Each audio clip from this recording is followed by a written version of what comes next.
मोटापे का वाहिद इलाज बगैर किसी दवा और एक्सरसाइज के 1 घंटे में 500 ग्राम से लेकर 1 किलो तक वजन कम किया जाएगा। नई टेक्नोलॉजी के जरिए ट्रीटमेंट किया जा रहा है SPS slimming and beauty clinic में। इस इलाज से आपको किसी भी तरह के साइड इफेक्ट्स भी नहीं होंगे। कलर इंप्रूवमेंट, पिंपल्स और डार्क सर्कल्स के लिए भी आप आ सकते हैं SPS slimming and beauty clinic, Hyderabad, Abids beside Agrawala sweet house. Screen पर दिए गए नंबर्स पर कांटेक्ट करें। अस्सलाम वालेकुम नाजरीन, मैं हूं मोहम्मद अब्दुल हकीम। आइए देखते हैं खबरनामा। दिल्ली में कोरोना वायरस से 3 मरीजों की हुई है मौत और 36 नए मामले सामने आए हैं। जिले जगतियाल में पुलिस का ऑपरेशन चबूतरा। दिल्ली में बारिश की वजह से मौसम खुशगवार। हिमाचल में मूसलाधार बारिश के दौरान 4 अफराद की हुई है मौत। पाकिस्तान के देरे इस्लाम खान में एक सड़क हादसा, 34 अफराद हलाक और 40 जख्मी। ईरान में एहतजाज जारी, मुजाहिरीन पर फायरिंग से 3 अफराद हलाक हुए हैं। ईरान में पानी की किल्लत के खिलाफ मुसलसल चौथे रोज भी एहतजाज ये जारी रहा।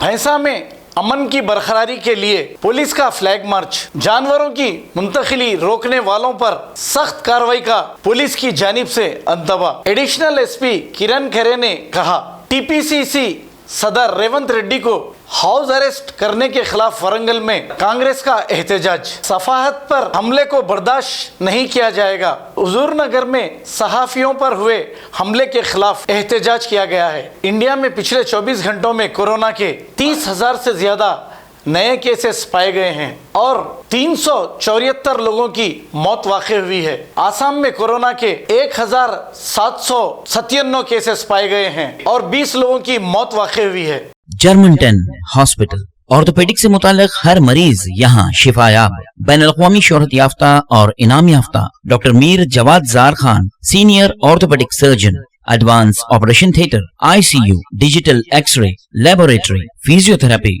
फार्मेसी, शेयरिंग और प्राइवेट रूम्स, लेडी डॉक्टर्स और डॉक्टर अर्जुमन सुल्ताना गायनेकोलॉजिस्ट की खिदमात हासिल। वाजिबी फीस और मुकम्मल सहूलियात से हजारों मुतमईन। एम्बुलेंस से आरास्ता Germanton orthopaedic hospital, pillar number 150, Attapur, Hyderabad. अगर हमारी न्यूज आपको पसंद आई है तो सबसे पहले शेयर कीजिए, लाइक कीजिए। फिर खास तौर पे हमारी रिक्वेस्ट ये है कि सब्सक्राइब करना ना भूलें। 7H न्यूज़, आपकी आवाज़।